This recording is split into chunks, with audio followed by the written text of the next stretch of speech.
Good evening. I'm Governor John Carney, and I'm here tonight on our Facebook Live with Secretary of Transportation Jennifer Cohan. We're here at the Transportation Management Center outside of Smyrna. They're co-located with the Delaware Emergency Management Agency. Secretary Cohen's going to talk about this center in a minute, and then we'll get to the questions and talk a little bit about the importance of transportation in our state. This is our fourth Facebook Live. We've talked about education and health, technology, and this is an opportunity to talk to people across our state about our transportation network, the challenges that we face, the investments, significant investments that are being made. This is really the hub, I guess, Jan, Secretary Cohen, of the management of our transportation system. Why don't you tell our audience a little bit about it, and then we can make some connections with our efforts on economic development, and then go to some questions. Sure, great. Well, first of all, Governor, welcome to the TMC, and to all those tuning in live via Facebook. Happy to be hosting this town hall from our Transportation Management Center. This is the hub of the transportation network in the state of Delaware. We can control everything from this center. As you can see in the background, you can actually see the heartbeat of our transportation infrastructure. We can control and synchronize all of the lights in the state, as well as be prepared to respond to any disaster, any crashes, or any disruptions at all to the systems. This is actually a 24/7 operation, so it's fully staffed 24 hours a day, 7 days a week. And we're, again, very happy to be hosting this Facebook Live here with you, Governor. So the rest of the Northeast is getting hammered with another Northeaster. If looks like we've escaped that direct hit. If we were getting hit right now with the Northeaster, what would that look like here at the Transportation Management Center? So that's an excellent question. All of these cameras and all of these screens that you see behind us would all be activated with our emergency response units that actually patrol up and down the state. And this room, we actually call this room the fishbowl, because this is where we make all of the calls for operations of the transportation network infrastructure. In the case of anything like a blizzard or a hurricane, this is the center of operations. And as the governor said, we're co-hosting this building with DEMA, so it makes, actually we're the only ones in the country that have this co-located DEMA and Transportation Management Center. So it really makes ease of decision making a lot better and lets us provide you with a lot more information. So, Secretary Cohen, when I think about the challenges that we face and the things that I try to work on every day, the most important thing for the success of our state is that we have a strong and growing economy. If we have businesses that are being successful, they're creating jobs, and the people of our state have good jobs, they can support themselves and their families. Our communities can be strong, and our state can be strong. And it really requires every different corner of our state to have strong communities and good employment centers.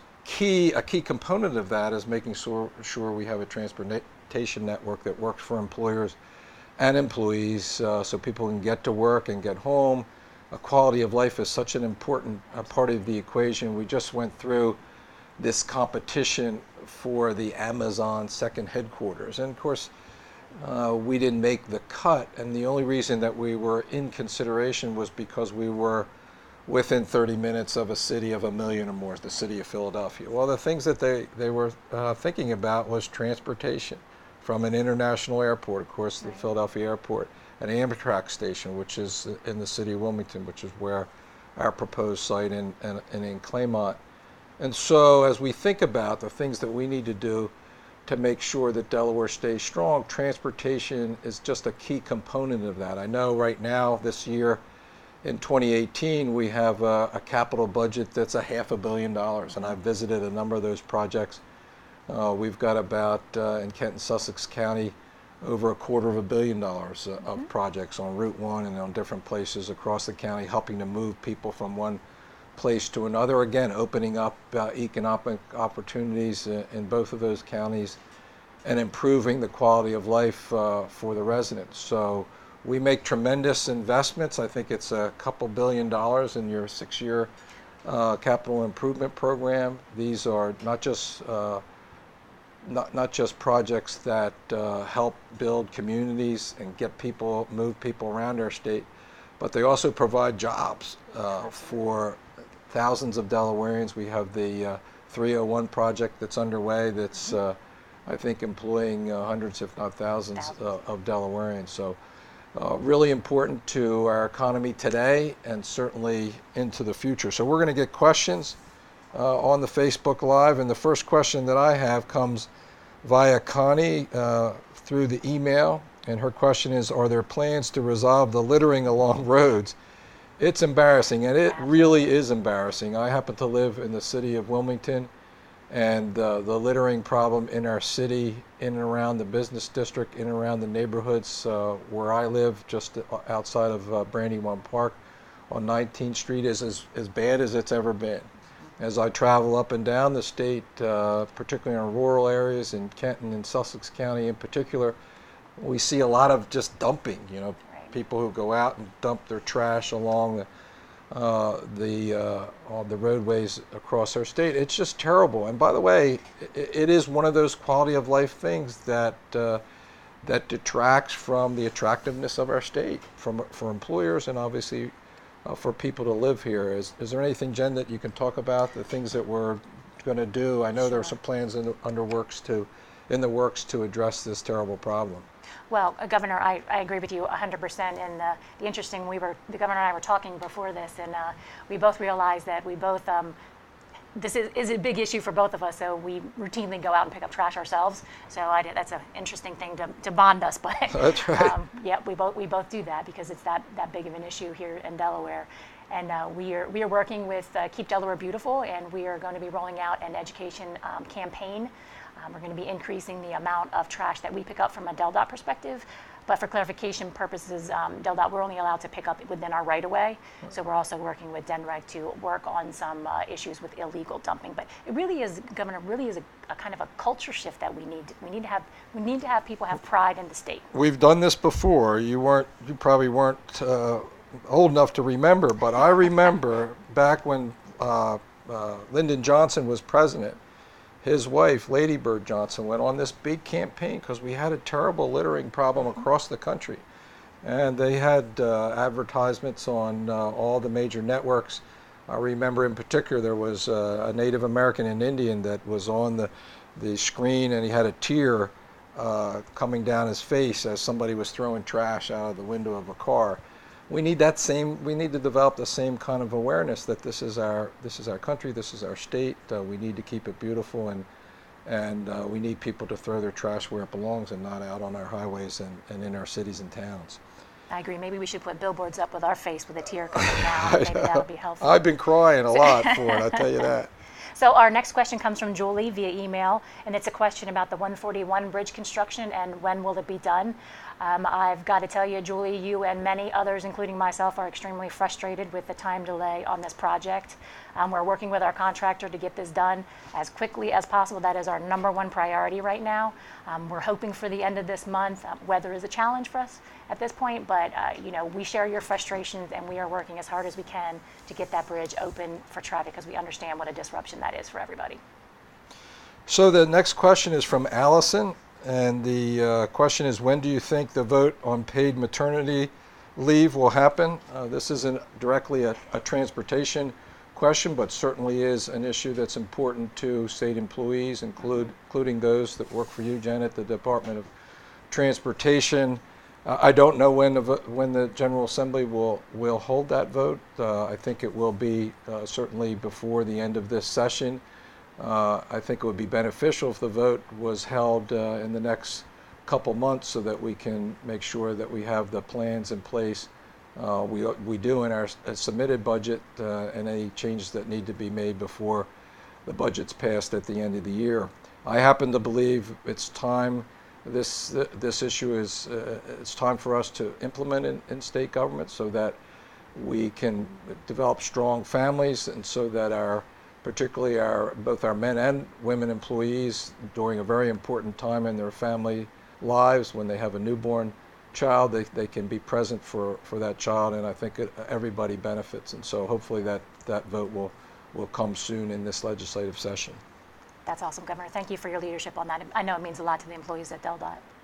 Our next question comes from Harry in Newark. Given the recent ICE raids, what is DMV doing to protect data from the driving privilege cards?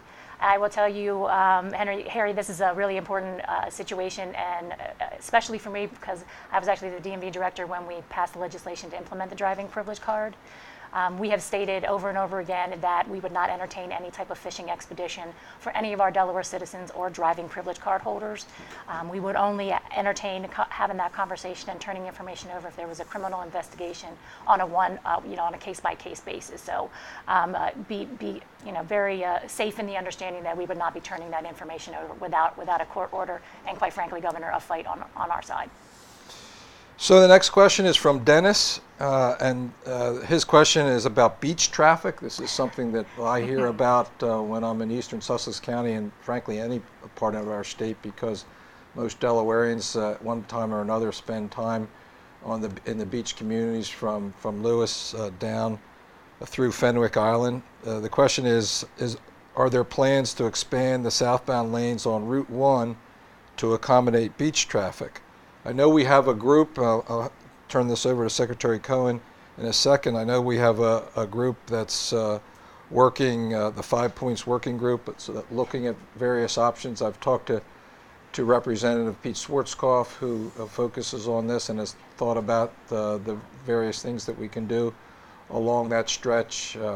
Obviously, there's a lot of commercial development on either side of Route 1, which makes changes difficult, but it's important that we do what we can so that we don't kill the golden goose, if you will. The attraction that people have at our beach and ocean communities are those beaches and the communities along the beaches, and we want to be able to get people there and in a way that they're not pulling their hair out by the time they get to their beach homes and places where they're staying.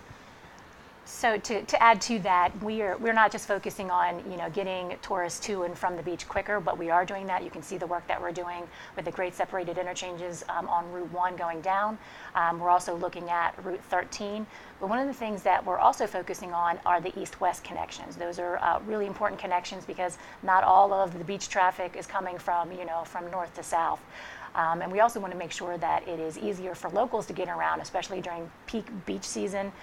So we're looking at service roads and things like that so that the locals can get around. And this working group actually is making, and Representative Schwarzkopf is on it, they're making a ton of progress, and I'm very optimistic for the first time in a while that we're going to be able to do something specifically in that 5 Points area. And I attended with Secretary Cohen an unveiling, if you will, in Millsboro on the 113 project. It's not exactly the Route 1, but it's related in certain ways. You're moving people, maybe diverting people around Route 1 and bringing them further south. Diverting them. Google Maps is doing it. But an important project that's been on the drawing boards for as long as I can remember, and it looks like it's about to lift off. Kicking it off, that's correct. So I think they've got alignments that at least a number of the legislators have signed off on, and we're ready to go. Yep, we have unanimous consent across the board in Sussex County, which is great. So our next question is from Steve via email. How many more years is the Howell School Road project going to take? So again, understand your frustration. The project, I'm sure, as you know, Steve, is mostly complete. We do have to wait for spring for us to go back and do the final repaving. But again, the temperatures have to be just right for us to do that. And once that is complete, the project will be complete. And again, really want to thank everybody for their patience. When we're doing projects, especially up here in Newcastle County with older infrastructure, there's aging utilities, there's all kinds of complications. So it doesn't always go as planned, but we do appreciate everyone's patience as we are going through. But largely complete. In the spring, one more round of paving, and we will be out of Howell School Road hopefully for a very long time.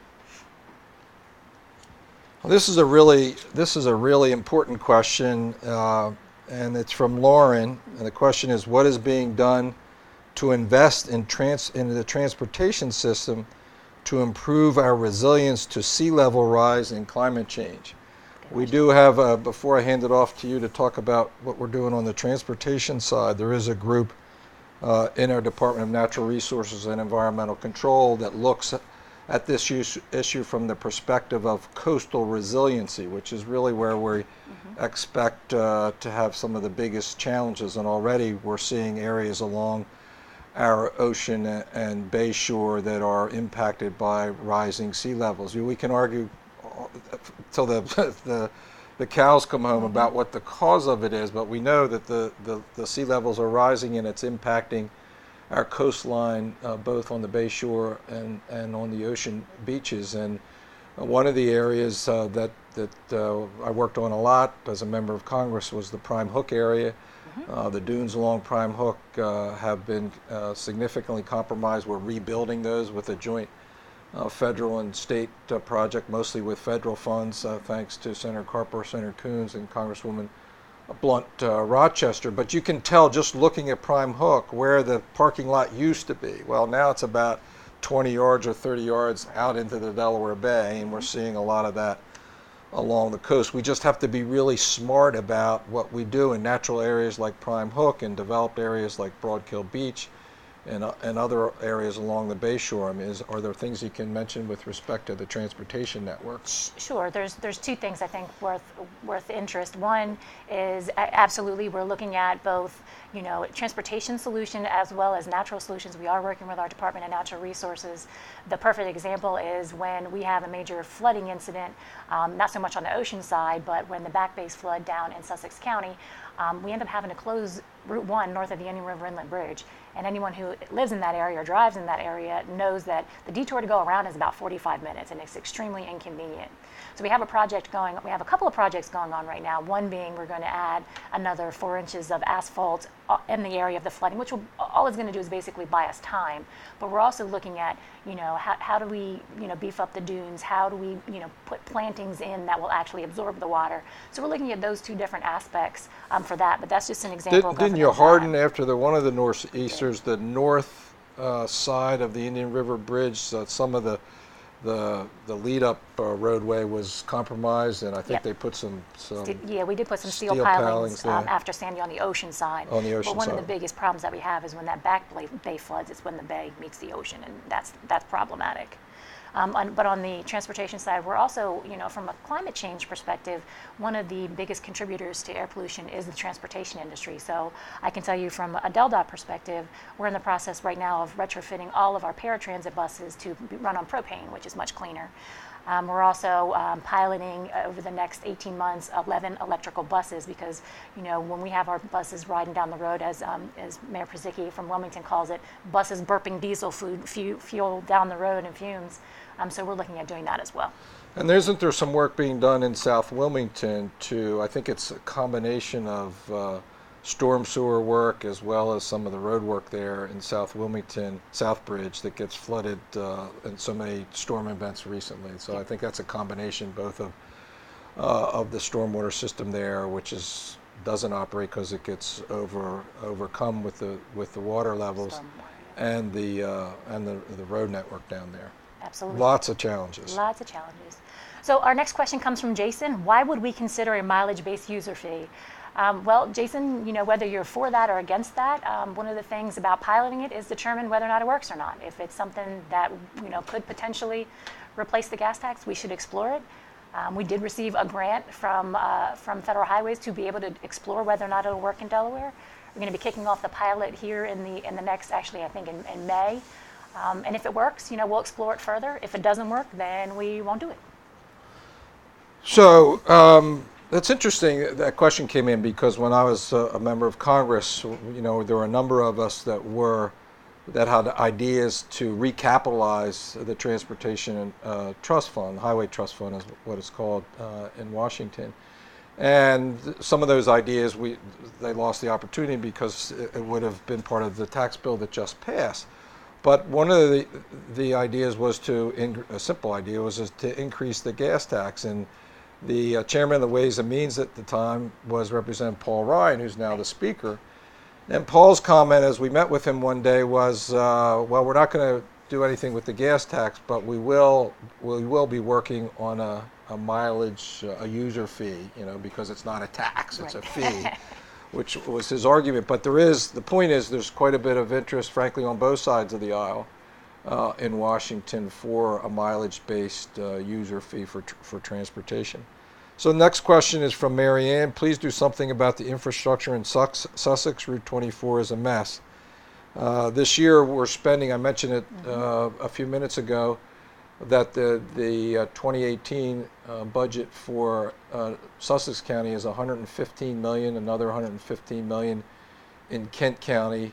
I mentioned the 113 project, which has been on the drawing boards for some time, and I think we now have an alignment and some of those solutions that have been resolved. 24, is there anything to report on 24 or other parts of Sussex? Right, so you mentioned the east-west. Yes, we're looking at the east-west and intersection improvements. And I got to tell you, Governor, we're spending more in Sussex County than we have ever spent in Sussex County in the history of transportation. So I understand the concern. And I think Kent County as well. Yep. Those great separated intersections that are being installed right now. I think I toured 3 of them that are being under construction right now. Yeah, absolutely. So our next question comes from Wes, and it's, when developing roads, what does DelDOT find most important, economic development or safety? While we absolutely take a balanced approach, we do have some project prioritization ranking criteria, safety being the #1 consideration, but we do consider economic development, which is why all the projects that the Governor and I are talking to you about tonight are so important, because we want to make sure that smart economic development happens in conjunction with transportation and not as a result or out in front of transportation. So definitely a balanced approach, but safety is our #1 concern. And that's always been a challenge, and it's easy to say that we want to get the infrastructure in line with the development, but you don't necessarily want to make a big investment in infrastructure and the development never comes, right? And so somehow you want to time both the investment in infrastructure and the development that follows in a way that they coincide with one another, and that gets difficult to do it, particularly with economic cycles that go up and down. This is a question from Richard. Why was Rodney Square bus service ended? Well, we didn't end bus service in Rodney Square. We moved a number of the routes that were running through Rodney Square, mostly transferring buses that were coming from north of the city of Wilmington into the city of Wilmington, and somebody who was going from north of Wilmington to the south would have to transfer in Rodney Square. We did 2 things. One, we routed some of those buses directly north to south without going through Rodney Square.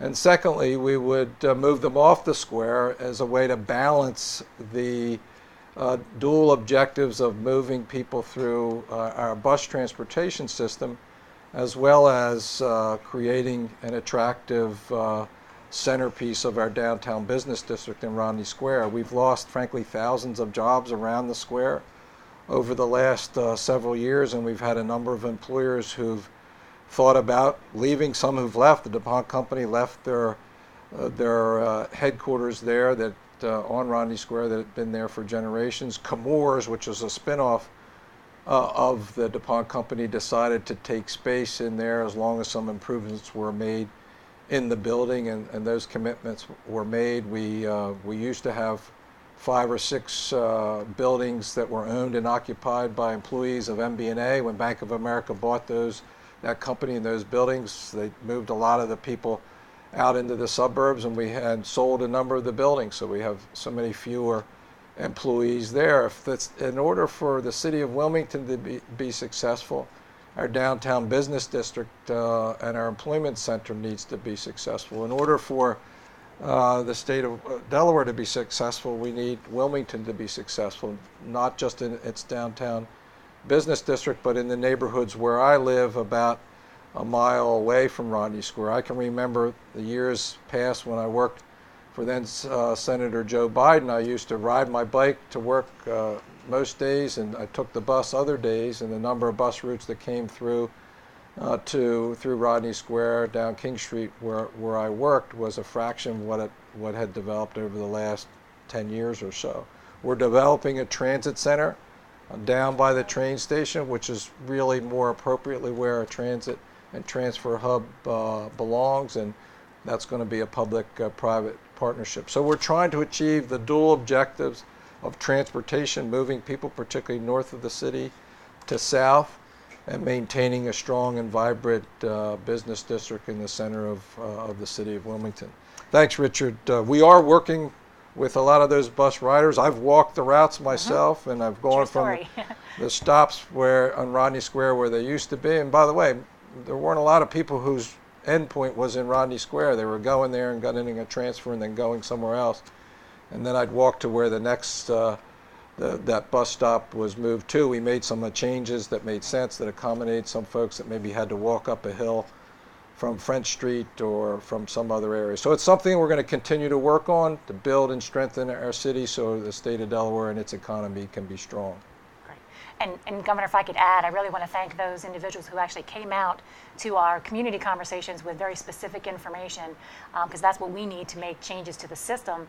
And everything from bus shelters to trash cans, those things that we can implement, and we will be doing that. But it's the specific information that we got from those community conversations that has made all the difference. So thanks to all of those people who. And we got a lot of feedback from members of the General Assembly whose constituents contacted them about bus routes out in Newcastle, I know, and up in Bellefonte. We heard from those legislators. So again, thank you for your communication on those bus route changes. Absolutely. So the next question we have is from Paul, and it's, when will we have a train system that travels through Delaware? Actually, I was in D.C. a couple of weeks ago, and someone asked me if I had all the money in the world for transportation, what would I spend it on? And this is exactly what I would spend it on. It would be a rail system throughout the state. It remains kind of a long-term goal, but you're looking at double-digit billions of dollars to get it implemented. So we will continue to, expand our public transportation, but I'm not overly optimistic about. It's all about money, and to a certain extent, and when you just think about the investment we make in our transportation system, we have a transportation trust fund where all the revenue and expenses in our transportation system are run through, and including the leveraging and the borrowing we do on the private on the public markets. And if you think about just our bus transit system, that's about $100 million operation over just round numbers, $100 million operation. About $27 million of that cost is covered through actual fares, and so the fare box return is a fraction of the cost of running the system. You got about an $80 or $90 million subsidy, if you will, or support that comes from the other fees in the transportation system: motor vehicle fees, documentation fees, registration fees, and that type of thing. So as we think about, we talk all the time about expanding our capital improvement program. You can only do that with more revenue. Absolutely. And I know there have been debates over the years around increasing the gas tax. We've had those same debates in Washington when I was there. And of course, we also had debates around funding of Amtrak in the Northeast Corridor and other places around the country, where the subsidy is pretty significant. The Northeast Corridor, I think Amtrak system can actually support itself, but not the case in other places. So it's really a money question in terms of developing that kind of a train system and supporting the bus transit system that we have, and the local SEPTA service that's provided that we pay for as well. But and to that point, Governor, I mean, we still have areas in the state that are not even, we don't even have public transportation available. So we've actually done a really good job under the governor's direction and leadership we need to expand different types of public transportation, specifically in western Sussex County, where we've recently launched some flex services, which is the smaller kind of on-demand within 1 mile bus service, because we know while train and rail would be great, but we still have a long way to go as far as public transportation. We absolutely do, and I hear from my constituents there in Sussex County, they want more bus service, particularly bus service from people on the central part of Sussex County or the western side, so that they can get the eastern side for job opportunities that they have there, and that's a challenge as well. So the question here from Esmael is, what about pay raises for state employees? This is something that I hear about quite a bit in my budget that I presented to the legislature this year. Back in January, we have a $1,000 pay raise for state employees, a 2% pay raise for teachers in our public schools. Those systems are a little bit different. Obviously, for some people, $1,000 is more than 2%, and we're happy to be able to do that. The other thing that Secretary Cohen, I know, is working on, and I've asked her to in other places, we're looking at specific jobs that we feel like in the marketplace. I'll just mention one, which is diesel mechanics. You've heard me say that. Yes, indeed. Are underpaid in terms of state employees. I think we have a number of job categories that are dominated by women that I think are underpaid, and we need to look at those and look at right-sizing the way we pay our state employees. And I can tell you that every state employee that's listening right now is cheering your name because, coming from, DelDOT, where we have probably more of the lower-ended pay grade employees than any other state agency, what you recommended in your governor's recommended budget was huge for them. We have been under your leadership looking at different classifications, whether it be our equipment operators or mechanics, to make some strides in just getting that pay equality. We can't do it overnight, right. but I mean, if we can make some progress towards that, I think it's going to. Because what we do with mechanics and equipment operators, they work for us for a couple of years. We train them, and then they go and they work in the private sector, and that's Cheers not all good for around. us. Yeah, right. Question, when will the new 301 be done? So 301 is actually on time and on budget. It's scheduled to open in December of 2018. I have actually met with all of the contractors, and they all indicate, and keep in mind, these are 7 different contractors that are doing this really, really large project, over $600 million worth of a project. But it is scheduled to be on and open, and based on the financing of it, we have to be collecting tolls by December of 2018. So we're going to start planning the ribbon cutting now. That's a good thing. That's a project that's been in the 40 working years. for a long time, it seems like. I think if you live long enough, these projects get done, or if you stay employed long enough.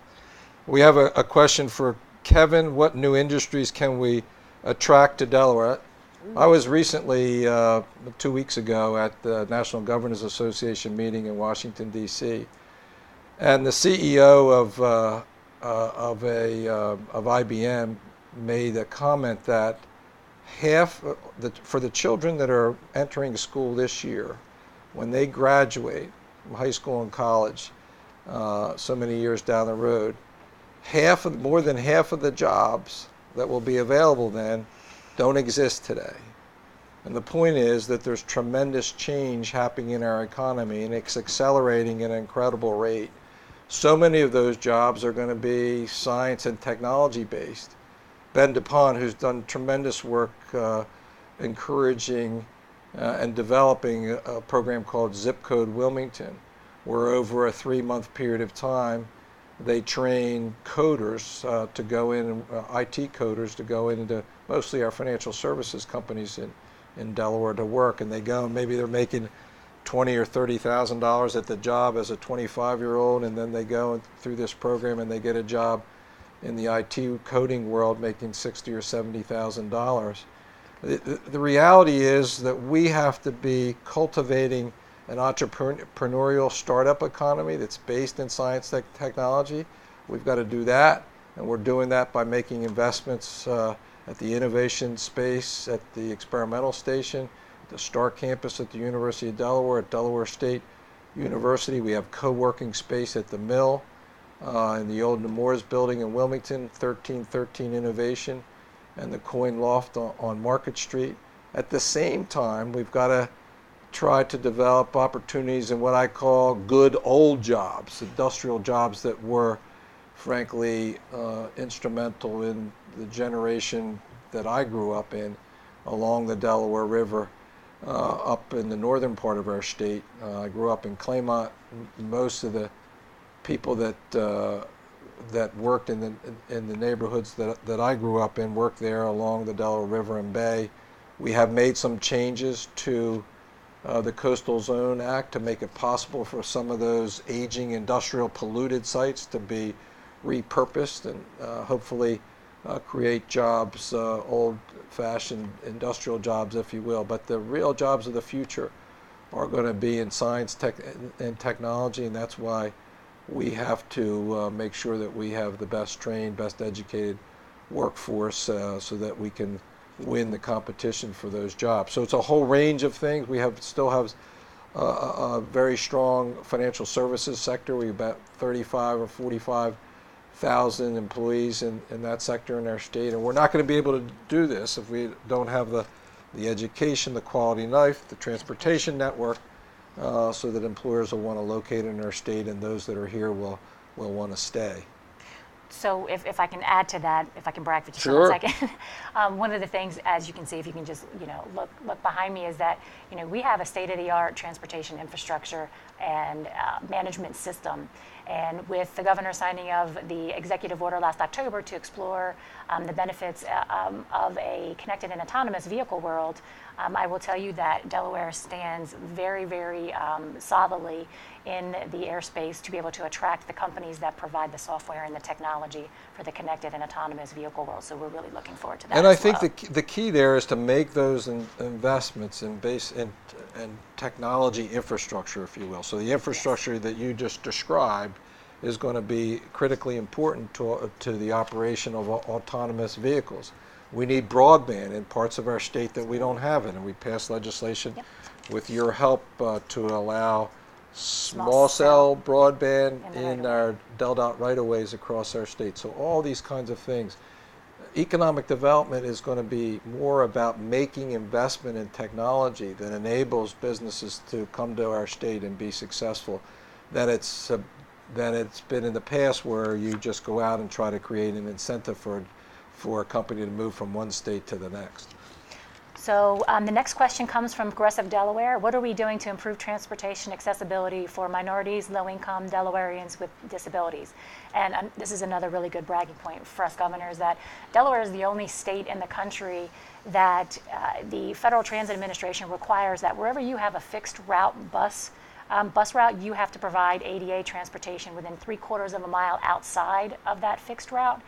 In Delaware, I can tell you those persons with disabilities that qualify to ride our paratransit, we will come and pick you up wherever you are and take you wherever you need to go, and no other state in the country does that. Where we could use a little bit better coordination in what we're working on, and I had said this earlier, is coordination with our lower income and our minorities. The specific example would be our Hispanic population in Western Sussex, where we had literally no service. So we started piloting the flex services that we can get those individuals, and it's not just about getting people to work. That's definitely a priority, but it's moms getting kids to doctors. It is all of those different levels that add to that quality of life. And increasingly, we have senior citizens that aren't going to work. They may have a part-time job, but they're going to their doctor, they're going to visit their friends. Those social connections are so important to our senior citizens, and that portion of our population is going to continue to grow. And we have, as most people in Delaware know, because of, frankly, our low property taxes. Nobody congratulates any of us about having low property taxes, but the people who know we have low property taxes are people moving from Pennsylvania, New York, New Jersey, Maryland, because they can retire. We have significant benefits on the income tax side and low property taxes.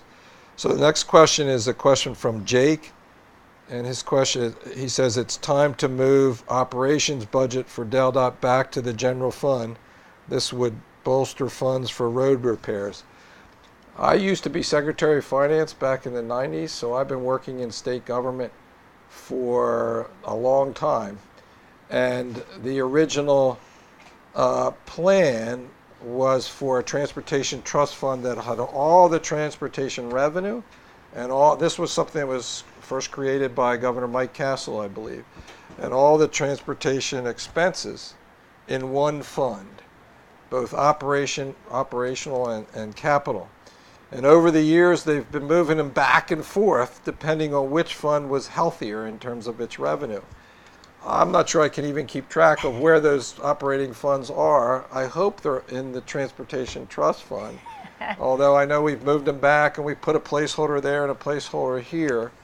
The best place for all transportation expenses, in my view, is over in the Transportation Trust Fund, so that it's not competing with tax dollars, personal income tax dollars, and other tax dollars that we need to fund schools and health care and all those other expenses in the general fund.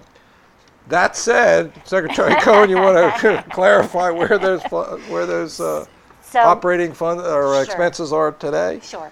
So the big chunk of the operating cost for DelDOT actually comes from the Transportation Trust Fund.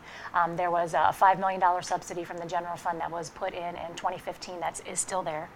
I will tell you that one of the things that we're really proud of from a DelDOT... $5 million from the general fund into the trust fund. You made me say it. I was just trying to be clear on it. But one of the things that we're really proud of is that from an operating perspective, we know that every dollar that DelDOT spends on operating costs is a dollar we can't spend on capital. So we're actually one of the only state agencies that's been able to reduce its overall operating costs over the last several years. So we're pretty proud of that. And in fairness to Jake, look, Jake, your opinion is one held by many. And the idea is that if you move the operational expenses onto the general fund, remember, when you do that, those funding for those operations compete with public education, higher education, healthcare, you name it, down the line, social welfare programs. The reason for doing that is so that you have more money for your capital projects, program, and there's no. So really, it is a question of priorities and trying to, and those of us who are budget purist, if you will, believe that transportation revenues ought to support, in a user fee kind of way, transportation expenses. Right. Absolutely. So the next question is from Christina. What is going on with the proposed lane expansions on 273 at Harmony Road? This is actually one of our HSIP, which is our hazard elimination program. The project is currently under design right now. The intent is to relocate the ramps from I-95 and basically increase the distance to Harmony Road, but it's under design right now. And you can always, and this is a shameless plug, to go and download the DelDOT app and look under the project section. You can click on any project and you can read all about it, the timeline, the justification, all that information is available on the DelDOT app. So believe it or not, we've run out of time. It's hard to Say it believe. isn't We've so. covered a lot of ground tonight. I want to thank everybody who has tuned into this Facebook Live session with Secretary Jennifer Cohan at the Department of Transportation. We've had an opportunity to talk to you all tonight about transportation in our state. It's an incredibly important part of state government. It's an important part of our economic development efforts. It's an important part of the quality of life that we all enjoy here as Delawareans. Secretary Cohen's doing a tremendous job with her team over at the Department of Transportation. Please don't hesitate to contact our offices about issues and problems that you see out there in our transportation network. The reality is we work for you. I'm elected as your governor. Secretary Cohen is nominated by me, confirmed by the Delaware State Senate. Our job is to help create and maintain a transportation network that works for Delawareans. So thank you all for joining us Thank you. tonight, and have a great night.